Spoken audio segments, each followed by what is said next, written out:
el deseado de todas las gentes, capítulo 63. Tu rey viene. Alégrate mucho, hija de Sión. Da voces de júbilo, hija de Jerusalén. He aquí tu rey vendrá a ti, justo y salvador, humilde y cabalgando sobre un asno, sobre un pollino hijo de asna. 500 años antes del nacimiento de Cristo, el profeta Zacarías predijo así la venida del Rey de Israel. Esta profecía se iba a cumplir ahora.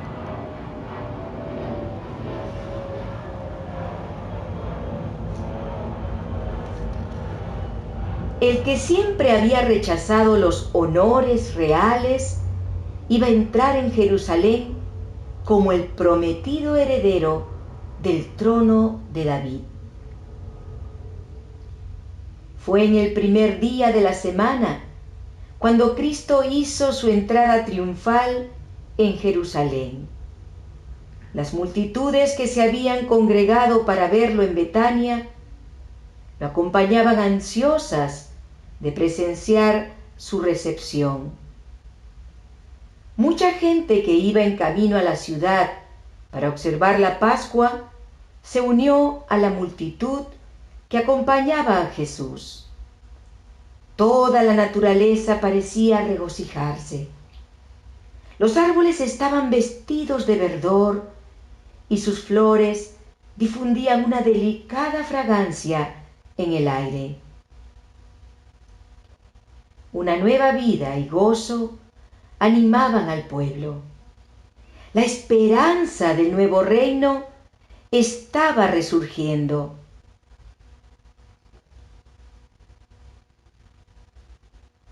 Como quería entrar cabalgando a Jerusalén, Jesús había enviado a 2 de sus discípulos para que le trajesen un asna y su pollino.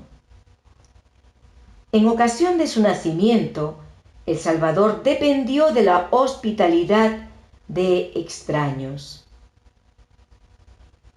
El pesebre en el cual yaciera era un lugar de descanso prestado. Y ahora, aunque le pertenecían los millares de animales en los collados, dependió de la bondad de un extraño para conseguir un animal sobre el cual entrar en Jerusalén como su rey. Pero de nuevo, su divinidad se reveló, aún en las minuciosas indicaciones dadas a sus discípulos con respecto a su diligencia. Según lo predijo, la súplica: el Señor los necesita. Fue atendida de buena gana. Jesús escogió para su uso un pollino sobre el cual nadie se había sentado. Con alegre entusiasmo, los discípulos extendieron sus mantos sobre la bestia y sentaron encima a su maestro. En ocasiones anteriores, Jesús había viajado siempre a pie. Y los discípulos se extrañaron al principio de que ahora decidiese cabalgar. Pero la esperanza brilló en sus corazones con el gozoso pensamiento de que estaba por entrar en la capital para proclamarse rey y hacer valer su autoridad real. Mientras cumplían su diligencia, comunicaron sus radiantes esperanzas a los amigos de Jesús. Y despertando hasta lo sumo la expectativa del pueblo, la excitación se extendió lejos y cerca. Cristo seguía la costumbre de los judíos en cuanto a una entrada real. El animal sobre el cual cabalgaba era el que montaban los reyes de Israel. Y la profecía había predicho que así vendría el Mesías a su reino. Ni bien se sentó sobre el pollino, una algazara de triunfo hendió el aire. La multitud lo aclamó como Mesías, su rey. Ahora Jesús aceptaba el homenaje que nunca antes había permitido. Y los discípulos recibieron esto como una prueba de que se realizarían sus gozosas esperanzas y lo verían establecerse en el trono. La multitud estaba convencida de que la hora de su emancipación estaba cerca. En su imaginación vieron a los ejércitos romanos expulsados de Jerusalén y a Israel convertido una vez más en nación independiente. Todos estaban felices y excitados. Competían unos con otros por rendirle homenaje. No podían exhibir pompa y esplendor exteriores, pero le tributaban la adoración de corazones felices. Eran incapaces de presentarle dones costosos, pero extendían sus mantos como alfombra en su camino y esparcían también en él ramas de oliva y palmas. No podían encabezar la procesión triunfal con estandartes reales, pero esparcían palmas, emblema natural de victoria, y las agitaban en alto con sonoras aclamaciones y hosanas. A medida que avanzaba, la multitud aumentaba continuamente con los que habían oído de la venida de Jesús y se apresuraban a unirse a la procesión. Los espectadores se mezclaban de continuo con la muchedumbre y preguntaban: ¿quién es este? ¿Qué significa toda esta conmoción? Todos habían oído hablar de Jesús y esperaban que fuese a Jerusalén. Pero sabían que él había desalentado hasta entonces todo esfuerzo que se hiciera para colocarlo en el trono. Y se asombraban grandemente al saber que realmente era él. Se maravillaban de que se hubiese producido este cambio en quien había declarado que su reino no era de este mundo. Esas voces son acalladas con un clamor de triunfo. Es muchas veces repetido por la ansiosa muchedumbre.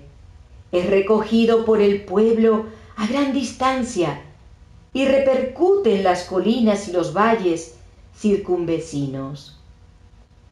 Y ahora la procesión es engrosada por el gentío de Jerusalén. De las multitudes reunidas para asistir a la Pascua, miles salen para dar la bienvenida a Jesús.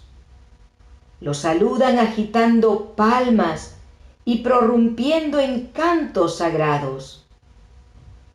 Los sacerdotes hacen sonar en el templo la trompeta para el servicio de la tarde, pero pocos responden. Y los príncipes se dicen el uno al otro con alarma: mirad, el mundo se va tras él. Nunca antes, en su vida terrenal, había permitido Jesús una demostración semejante. Él previó claramente el resultado. Lo llevaría a la cruz. Pero era su propósito presentarse públicamente de esa manera como el Redentor. Deseaba llamar la atención al sacrificio que habría de coronar su misión en favor de un mundo caído.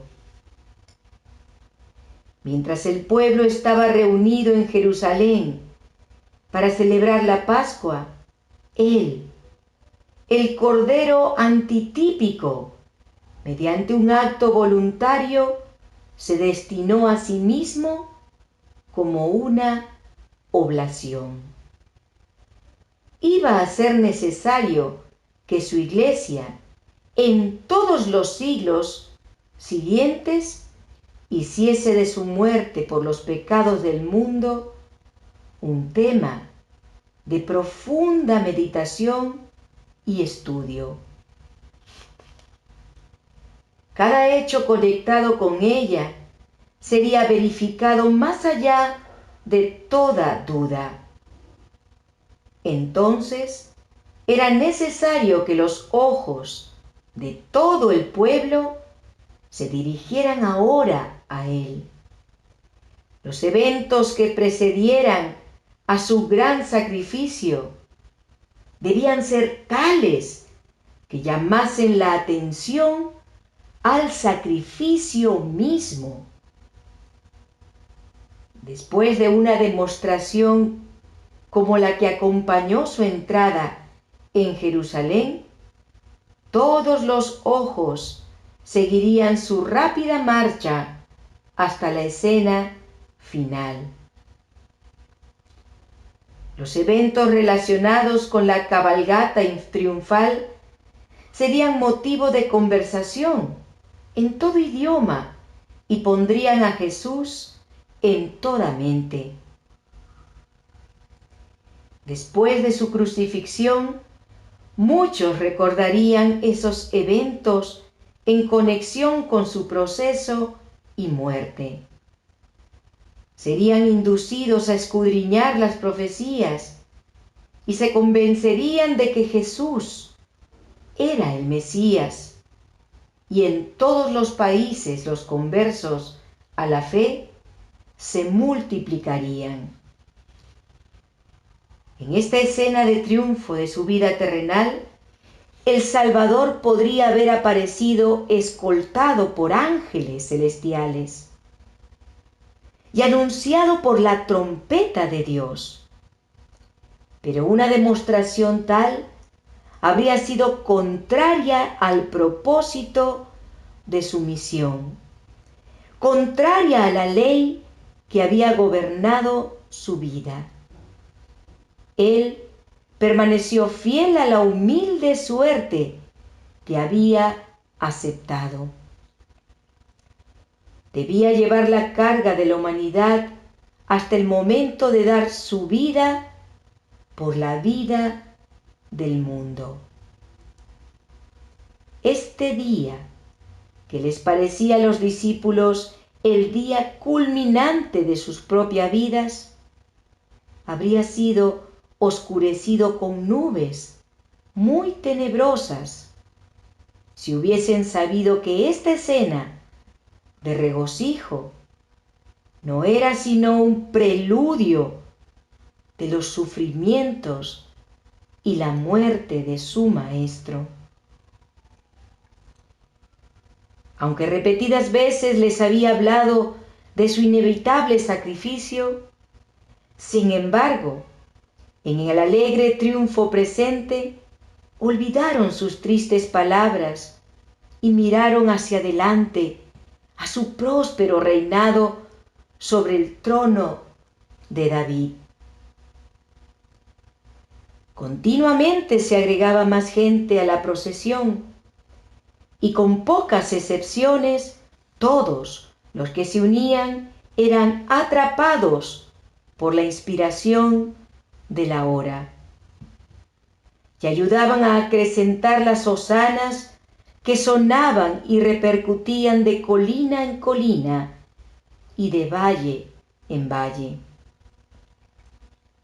El clamor subía continuamente: Hosana al Hijo de David, bendito el que viene en el nombre del Señor, hosana en las alturas. El mundo nunca antes había visto tal procesión triunfal. No se parecía en nada a la de los fariseos, a la de los famosos conquistadores de la tierra. Ningún séquito de afligidos cautivos como trofeo del valor real caracterizaba esa escena. Pero alrededor del Salvador estaban los gloriosos trofeos de sus obras de amor por los pecadores. Los cautivos que él había rescatado del poder de Satanás alababan a Dios por su liberación. Los ciegos, a quienes había restaurado la vista, abrían la marcha. Los mudos, cuya lengua él había desatado, voceaban las más sonoras hosanas. Los cojos, a quienes había sanado, saltaban de gozo y eran los más activos en arrancar las palmas para hacerlas ondear delante del Salvador. Las viudas y los huérfanos ensalzaban el nombre de Jesús por sus misericordiosas obras para con ellos. Los leprosos, a quienes había limpiado, extendían a su paso sus inmaculados vestidos y los saludaban como el Rey de gloria. Estaban en esa multitud los que su voz había despertado del sueño de la muerte. Lázaro, cuyo cuerpo se había corrompido en el sepulcro, pero que ahora se gozaba en la fuerza de una gloriosa virilidad, guiaba a la bestia sobre la cual cabalgaba el Salvador. Muchos fariseos eran testigos de la escena y, ardiendo de envidia y malicia, procuraron cambiar la corriente del sentimiento popular. Con toda su autoridad trataron de silenciar al pueblo, pero sus exhortaciones y amenazas solo incrementaron el entusiasmo.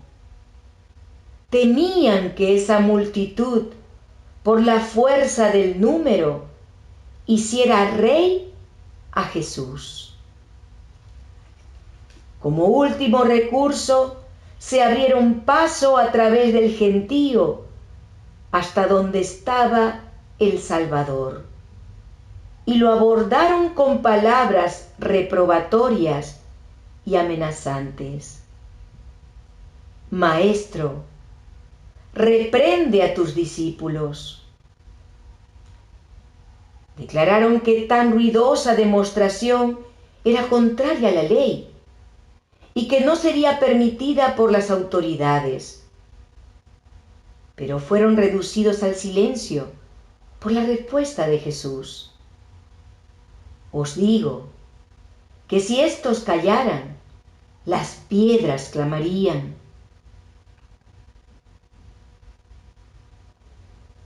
Tal escena de triunfo estaba determinada por Dios mismo.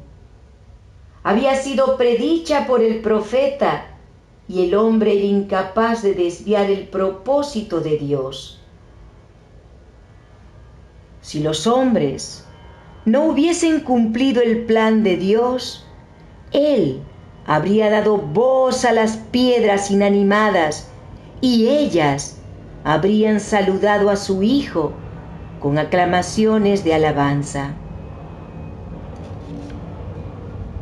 Mientras los fariseos, reducidos al silencio, se apartaban, cientos de voces repitieron las palabras de Zacarías. Alégrate mucho, hija de Sión. Da voces de júbilo, hija de Jerusalén.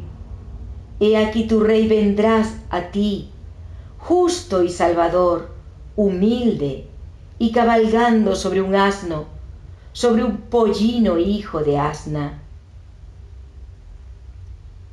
Cuando la procesión llegó a la cresta de la colina y estaba por descender a la ciudad, Jesús se detuvo, y con él toda la multitud. Delante de él yacía Jerusalén en su gloria, bañada por la luz del sol poniente. El templo atraía todas las miradas. Al destacarse entre todo con majestuosa grandeza, parecía señalar hacia el cielo como si indicara al pueblo quién era el único Dios verdadero y viviente. El templo había sido durante mucho tiempo el orgullo y la gloria de la nación judía. Los romanos también se enorgullecían de su magnificencia. Un rey, nombrado por los romanos, había unido sus esfuerzos a los de los judíos para reedificarlo y embellecerlo. Y el emperador de Roma lo había enriquecido con sus dones. Su solidez, riqueza y magnificencia lo habían convertido en una de las maravillas del mundo. Mientras el sol poniente matizaba y adoraba los cielos, su esplendente gloria iluminaba el puro mármol blanco de las paredes del templo y hacía fulgurar los dorados capiteles de sus columnas. Desde la colina en que estaban detenidos Jesús y sus seguidores, el templo ofrecía la apariencia de una maciza estructura de nieve engastada con pináculos dorados. A la entrada había una vid de oro y plata, con hojas verdes y macizos racimos de uvas, ejecutada por los más hábiles artífices. Esta estructura representaba a Israel como una próspera vid. El oro, la plata y el verde brillante estaban combinados con raro gusto y exquisita destreza manual. Al enroscarse graciosamente alrededor de las blancas y refulgentes columnas, adhiriéndose con brillantes zarcillos a sus dorados ornamentos, capturaba el esplendor del sol poniente y refulgía como si hubiese recibido gloria prestada del cielo. Jesús contempla la escena y la vasta muchedumbre acalla sus gritos, encantada por la repentina visión de belleza. Todas las miradas se dirigen al Salvador, esperando ver en su rostro la admiración que ellos sienten. Pero en vez de eso, observan una nube de tristeza. Se sorprenden y chasquean al ver sus ojos llenos de lágrimas, y su cuerpo estremeciéndose de la cabeza a los pies como un árbol ante la tempestad, mientras un gemido de angustia irrumpe de sus temblorosos labios, como nacido de las profundidades de un corazón quebrantado. ¿Qué cuadro ofrece esto a los ángeles que observan? Su amado jefe agonizando hasta las lágrimas. ¡Qué cuadro para la alegre multitud que con aclamaciones de triunfo y agitando palmas lo escoltaba a la gloriosa ciudad, donde esperaba inocentemente que reinase! Jesús había llorado junto a la tumba de Lázaro, pero fue con pesar divino, en simpatía con la miseria humana. Pero esta súbita tristeza era como una nota de lamentación en un gran coro triunfal. En medio de una escena de regocijo, cuando todos estaban rindiéndole homenaje, el rey de Israel lloraba. No silenciosas lágrimas de alegría, sino lágrimas acompañadas de gemidos de irreprimible agonía. La multitud fue herida por una repentina lobreguez. Sus aclamaciones fueron acalladas. Muchos lloraban simpatizando con un pesar que no comprendían. Las lágrimas de Jesús no fueron derramadas porque anticipaba su sufrimiento. Delante de él estaba el Getsemaní, donde pronto lo envolvería el horror de una gran oscuridad. También estaba a la vista la puerta de las ovejas, a través de cual habían sido llevados durante siglos los animales para los sacrificios. Esa puerta pronto habría de abrirse para él, el gran antitipo, hacia cuyo sacrificio por los pecados del mundo habían señalado todas esas ofrendas. Bien cerca estaba el Calvario, el lugar de su agonía inminente. Sin embargo, no era por causa de estos recuerdos de su muerte cruel por lo que el Redentor lloraba y gemía con espíritu angustiado. Su tristeza no era egoísta. El pensamiento de su propia agonía no intimidaba a esa alma noble y abnegada. Era la visión de Jerusalén lo que traspasaba el corazón de Jesús. La Jerusalén que había rechazado al Hijo de Dios y desdeñado su amor.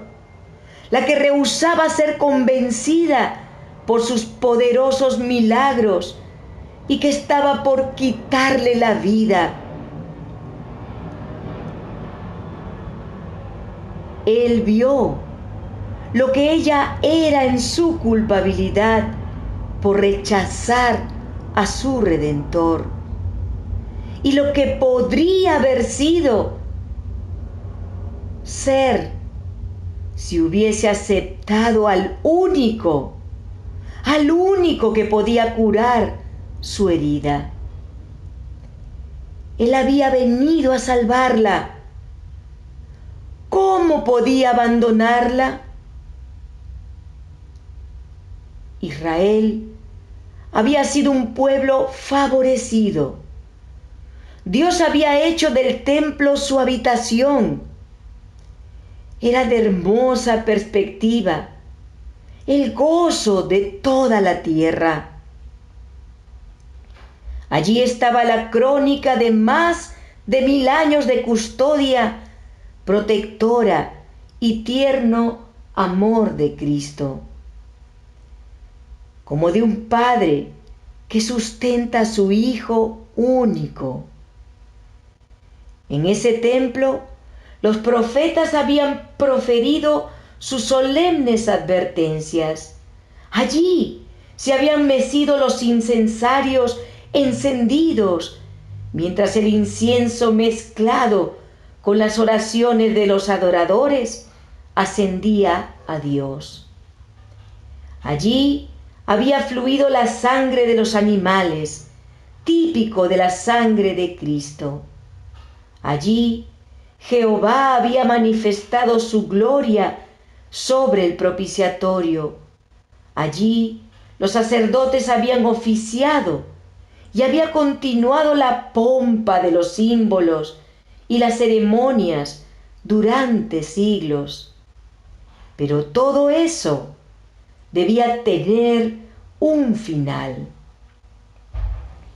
Jesús levantó su mano, la mano que a menudo bendecía a los enfermos y sufrientes, y extendiéndola hacia la multitud condenada, con palabras entrecortadas de pena, exclamó: «Oh, si también tú conocieses, a lo menos en este tu día, lo que es para tu paz».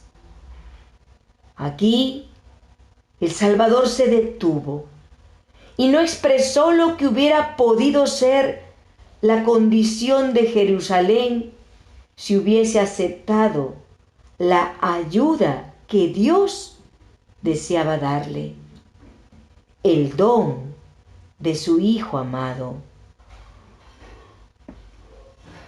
Si Jerusalén hubiese conocido lo que era su privilegio conocer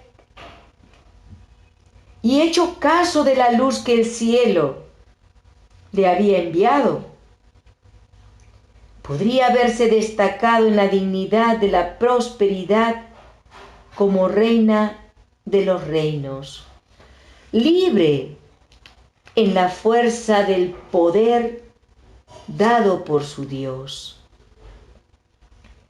No habría habido soldados armados a sus puertas, ni banderas romanas flameando en sus muros.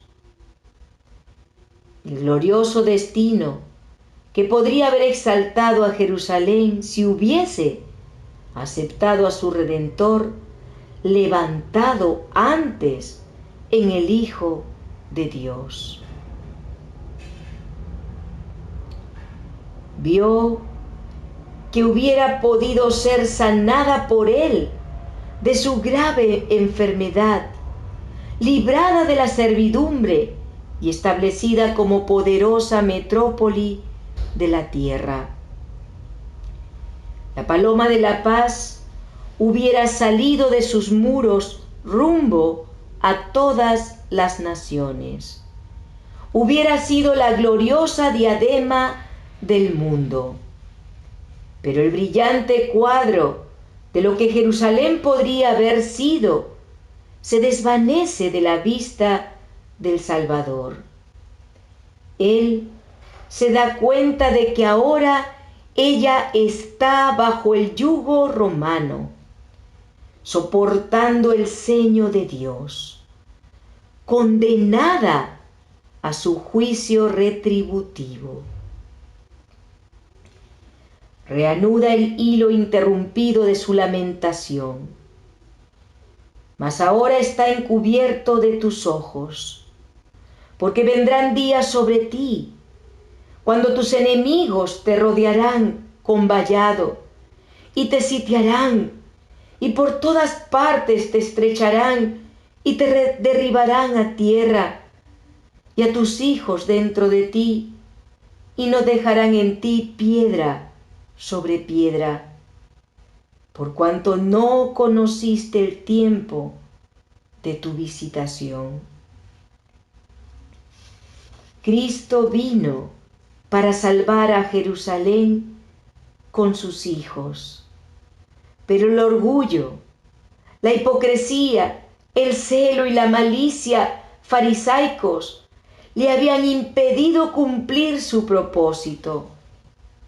Jesús conocía la terrible retribución que se le infligiría a la ciudad condenada.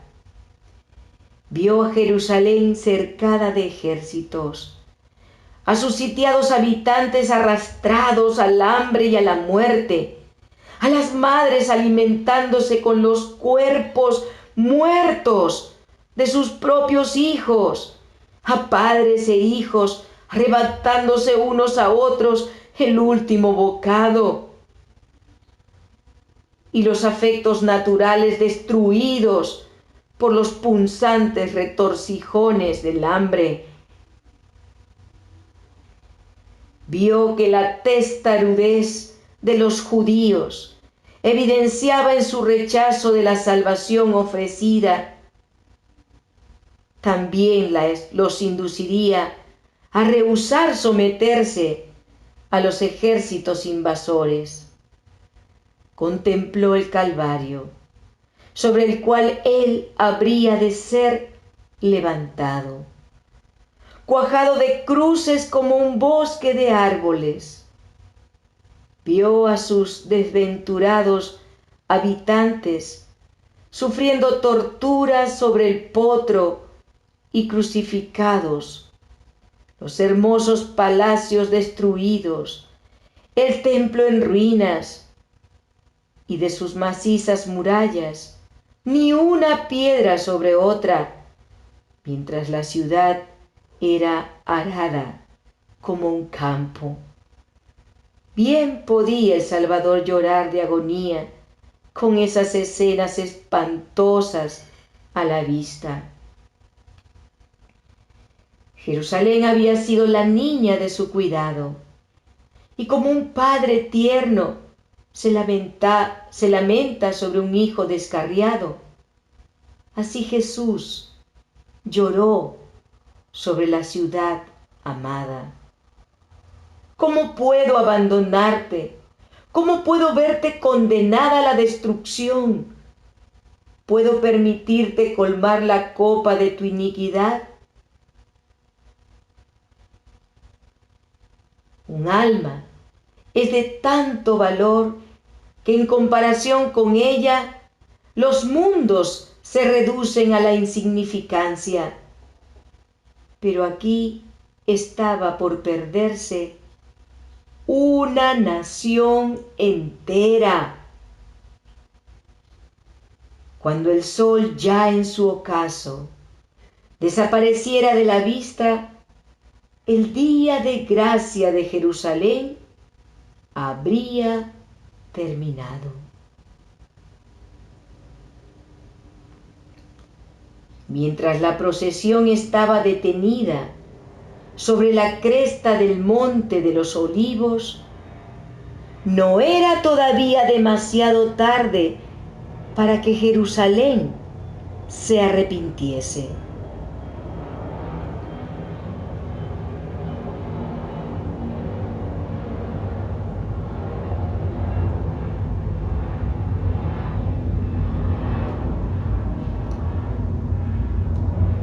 El ángel de la misericordia estaba entonces plegando sus alas para descender por los escalones del trono de oro, con el fin de dar lugar a la justicia y al juicio inminentes.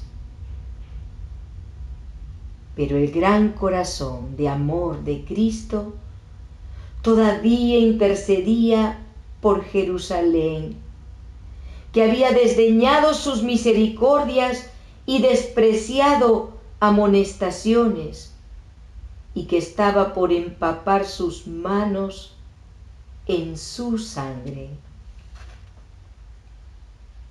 Si solo quisiera arrepentirse, aún no era demasiado tarde.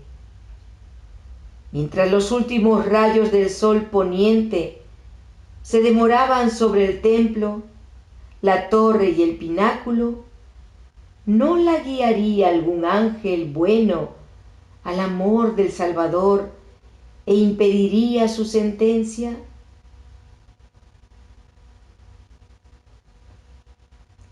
Bella e impía ciudad, que había apedreado a los profetas, que había rechazado al Hijo de Dios, que se sujetaba ella misma por su impenitencia en grillos de servidumbre. Su día de misericordia casi había pasado.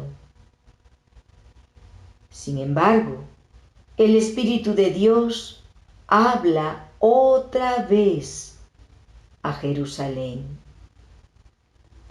Antes que el día concluya, Cristo recibe otro testimonio. La voz del testigo se eleva con respuesta. La voz del testigo se eleva en respuesta al llamado de un pasado profético. Si Jerusalén quiere oír el llamado, si quiere recibir al Salvador que está entrando por sus puertas, todavía puede salvarse. Los príncipes de Jerusalén han recibido informes de que Jesús se aproxima a la ciudad con un gran concurso de gente. Pero no dan la bienvenida al Hijo de Dios. Salen con temor a su encuentro, esperando dispersar a la multitud. Cuando la procesión está por descender del monte de los olivos, los príncipes la interceptan. Inquieren la causa del tumultuoso regocijo. Y cuando preguntan, ¿quién es este?, los discípulos, llenos con el espíritu de inspiración, contestan. En elocuentes acordes repiten las profecías concernientes a Cristo. Adán les dirá: esta es la simiente de la mujer que herirá la cabeza de la serpiente. Pregúntenle a Abraham, quien les dirá: es Melquisedec, rey de Salem, rey de paz. Jacob les dirá: es Silo, de la tribu de Judá. Isaías les dirá: Emmanuel, admirable, consejero, Dios fuerte, Padre eterno, príncipe de paz. Jeremías les dirá: la rama de David, Jehová, justicia nuestra. Daniel les dirá: es el Mesías. Oseas les dirá: él es el Dios de los ejércitos, Jehová es su nombre. Juan el Bautista les dirá: es el Cordero de Dios que quita el pecado del mundo. El gran Jehová ha proclamado desde su trono: este es mi Hijo amado. Nosotros, sus discípulos, declaramos: este es Jesús, el Mesías, el príncipe de la vida, el Redentor del mundo. Y el príncipe de los poderes de las tinieblas lo reconoce diciendo: sé quién eres, el Santo de Dios.